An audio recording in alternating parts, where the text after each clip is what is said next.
Good morning, selamat pagi anak-anak mem sekalian. Baik, kita kembali ke mata pelajaran sarana prasarana. Kembali materi ibu sajikan dalam bentuk video, dan ibu harapkan videonya benar-benar disaksikan dan disimak dengan jelas. Oke, selamat menyaksikan. Sekarang kita masuk ke dalam materi kecelakaan kerja dalam perkantoran. Lalu, apakah yang dimaksud dengan kecelakaan kerja? Kecelakaan kerja adalah sesuatu yang tidak terduga dan tidak diharapkan yang dapat mengakibatkan kerugian harta benda, korban jiwa atau luka, atau cacat maupun pencemaran. Kecelakaan kerja merupakan kecelakaan yang terjadi akibat adanya hubungan kerja atau terjadi karena suatu pekerjaan atau dalam melaksanakan pekerjaan. Kecelakaan kerja juga merupakan suatu kejadian yang tidak diinginkan dan membahayakan saat melakukan pekerjaan di perkantoran. Adapun faktor-faktor yang menyebabkan terjadinya kecelakaan kerja yaitu: yang pertama, keadaan tempat lingkungan kerja. Berikut faktor kecelakaan kerja yang disebabkan oleh keadaan tempat lingkungan kerja. Yang pertama, kondisi ruangan kerja perkantoran yang terlalu padat serta sesak. Yang kedua, kurangnya kesadaran para pekerja kantor dalam membuang sampah, yaitu membuang tidak pada tempatnya. Yang ketiga, menyusun serta menyimpan barang-barang yang tidak diperhitungkan keamanannya. Yang kedua, pengaturan udara. Adapun faktor kecelakaan kerja yang disebabkan oleh pengaturan udara, yang pertama itu suhu udara tidak terkondisikan dengan baik perihal pengaturannya. Yang kedua, sirkulasi udara di ruangan kerja yang tidak baik, di mana ruangan kerja yang kotor, berdebu, dan berbau tidak enak. Yang ketiga, pengaturan penerangan. Adapun faktor kecelakaan kerja yang disebabkan oleh pengaturan penerangan, yaitu yang pertama, ruang kerja yang agak gelap, dengan kata lain kurang cahaya. Yang kedua, pengaturan serta pemakaian sumber cahaya yang tidak tepat. Yang keempat, pemakaian peralatan kerja. Adapun faktor kecelakaan kerja yang disebabkan oleh pemakaian peralatan kerja, yang pertama, pemakaian mesin dan alat elektronik tanpa pengamanan yang baik. Yang kedua, pengamanan peralatan kerja yang sudah lama, usang, serta rusak. Lalu yang berikutnya, kondisi fisik dan mental pegawai.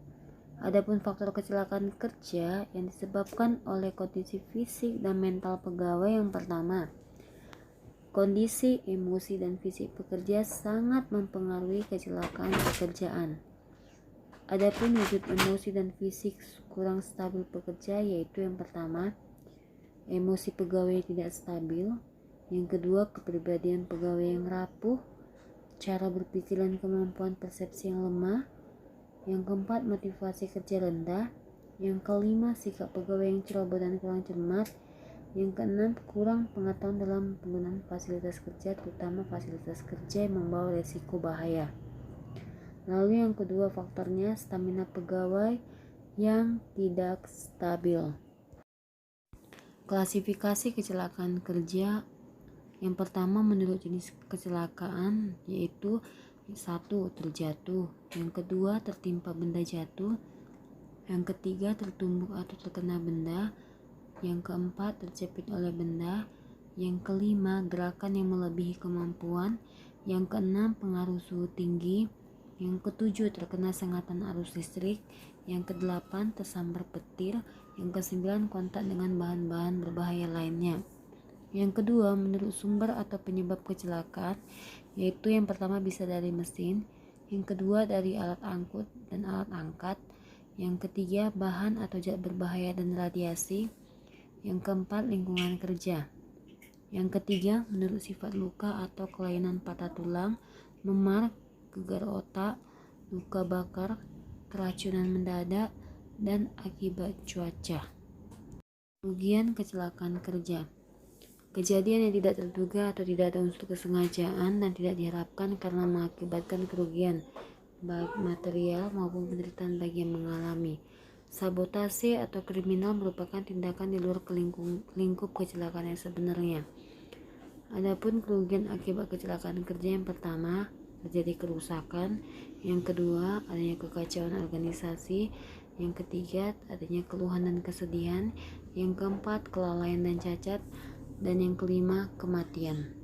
Identifikasi bahaya dan kecelakaan kerja. Pencegahan kecelakaan. Kecelakaan dapat dihindari dengan yang pertama, menerapkan peraturan perundangan dengan penuh disiplin. Yang kedua, menerapkan standarisasi kerja yang telah digunakan secara resmi. Yang ketiga, melakukan pengawasan dengan baik. Yang keempat, memasang tanda-tanda peringatan. Yang kelima, melakukan pendidikan dan penyuluhan kepada masyarakat. Simbol-simbol tanda bahaya: bahaya ledakan, bahaya oksidasi, kebakaran, beracun, korosi, pencemaran lingkungan, dan bahaya iritasi. Demikianlah video yang Ibu berikan, yang berisikan materi kita hari ini. Ibu harapkan kalian bisa paham dengan apa yang Ibu jelaskan. Terima kasih.